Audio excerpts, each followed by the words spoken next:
Good evening. This is Spirit Journey. Today is January 4th, 2017, and I have a very important message. It's pertaining to my dogs. Okay, it's pertaining to this one here. She's Lilac, okay, and this is Lily. Um, in short, what happened not too long ago, within 40 minutes ago, she was choking. Little Lilac, the Shih Tzu, she was choking. What happened was this. I fed my dogs their little kibble, and then I had these treats. It's about an inch square, and it's flat. And it's flat. And I'm giving them also less portions of their kibble because it's high calorie, and they had gained weight. So they're getting fed a less volume of food, and in case she wants to get down, less volume of food, and but I wanted them to feel satiated. So I wanted to give them a treat. We had also, before I fed them, I had gone for a walk with them. We walked our circuit, and so when I came back home, they were hungry. They always have water available, okay, but they wanted food. And I so I didn't feed them right away when I got home. I wanted to just wind down a little bit, okay. And I'm sorry. So I said, okay, let me just get your meal. So they kibble, and then I gave them the treat. But they were still like following me. They look that hungry look. Like, mommy, feed me more. We want more food. So I said, okay, I give you another piece of your treat. I didn't break the treat, in a small piece.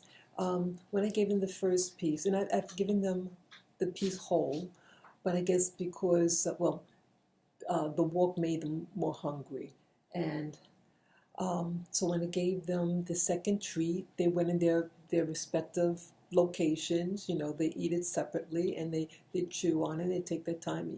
They eat it quickly, but they chew on it. Okay, but Lily, the one that was just on my lap, the white one, she wanted more. So she went to get her food and try to pull out of her mouth. They ran under the couch. She was trying to get away from her, ran under the couch, and Lily followed her. And in the rush, she was gagging. I had pulled, I said, Lily, get away from her. And I pulled her away, and then she comes out of the couch, but she looked like she's something wrong. She was choking. And the signs of choking, it was like a straining or something, and her jaws, I think I heard a little wheezing or something, and it just was weird. I said, I hope she's not choking, but I think she's choking. So I tried to put her hand in my hand in her mouth, but the jaws were clenched tight. And so I turned her upside down, held her tail, trying to shake her. I pressed on her tummy like a Heimlich, but it's and I tried to put my finger in her mouth. This time I did open the jaw, but her throat was closed. I didn't feel anything. It just the orifice, the mouth cavity. That's all that you can feel. I ran to a neighbor across. I live in an apartment. Knocked on the door again. No response. Then I ran.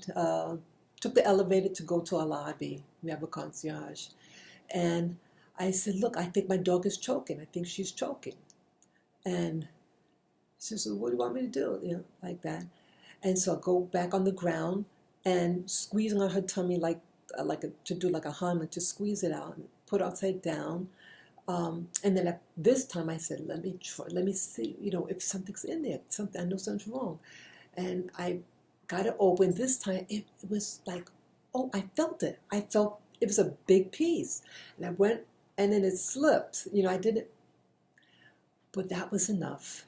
And I guess, when I did that, and maybe the thing went down, She's okay. Let me show you her. This is Lilac. See that? She's okay now. But why I'm sharing this is the lesson I learned from this. That when you're feeding hungry dogs, put a leash on them when they eat it. And I used to do that when I fed them. I used to feed them cooked food, human food, and they really liked it. And the Lily, she would like to try to get her food, So I used to put a leash on all of them, and so no one is interfering with each other. So that's one lesson. Have them separate, and if you're giving them a treat, please break it in little pieces. I'm serious. Just do it. Just break it in little pieces. Even though, I have given them whole before, but the other dog went after her and she felt like she had to wolf it down. So with that nature of dogs will be dogs. And even when she was choking, the little other dog still wanted what she thought was in her mouth, even though she's choking. So I'm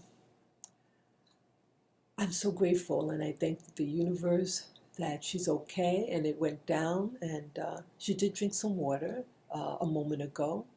I will still monitor her. It was a partial blockage because it was the wheezing. It was a partial, not a complete blockage, but still, I'm so grateful that she's okay. And also, why I had the two dogs with me, I don't want to hate my other dog.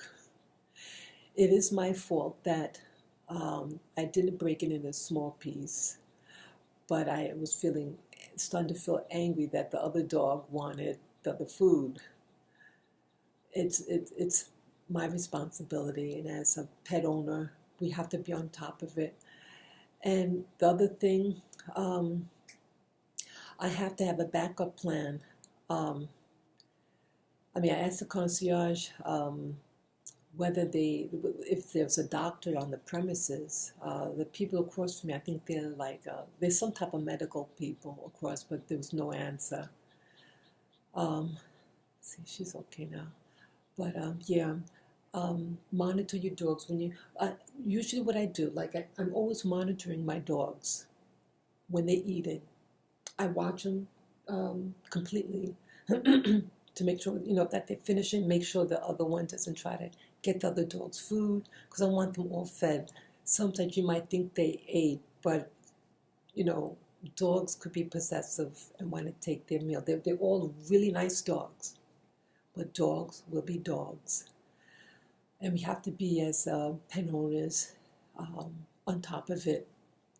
When the choke was happening, well, years ago, I did take lessons on adult first aid and CPR, choking thing. And so I felt, I wasn't too panicked, but I knew something had to be done, And I'm glad that I said, look, when the concierge weren't helping, and they just walked away from me and left me alone trying to help my dog. It's weird what people could do when they're on the, when I don't know what to say, but I'm glad that I persevered and I put my, in CPR, with choking, they say with people, don't put your finger, but sometimes you got to do something. If it's not coming out, and if it was that big piece, it's like you got to do something. God, I'm so good. And there's a YouTuber that talked about a baby that was choking, and she was a real tall girl, and she had hands longer than mine, and that's what she had to do to dislodge it.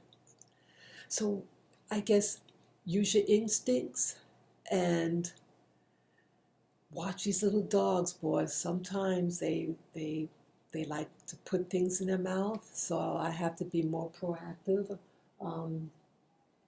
Just make sure that they can't get to anything. So that's all I want to say. And again, thank you, universe, for sparing my little dog. just thank you, thank you. And any of you who are dog experts, or if you know of, you know, places where what, you know, like dog hospitals, what I have to be on top of it and find a place if in case of emergency like this, what to do. Okay, so yeah, feel free to comment below and definitely share this video with friends and family members.